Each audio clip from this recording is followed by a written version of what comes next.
আসসালামু আলাইকুম গাইস, কেমন আছেন? আশা করি সবাই ভালো আছেন। আপনাদের দোয়া আমরা ভালো আছি। তো আজকে 23 রোজা। ওদিন আমাদের পুকুরের কাতল মাছ নিয়ে এসেছি।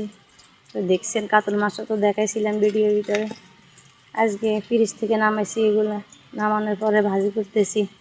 ভাজার পরে কেমন হয়েছে কালার জানাবেন।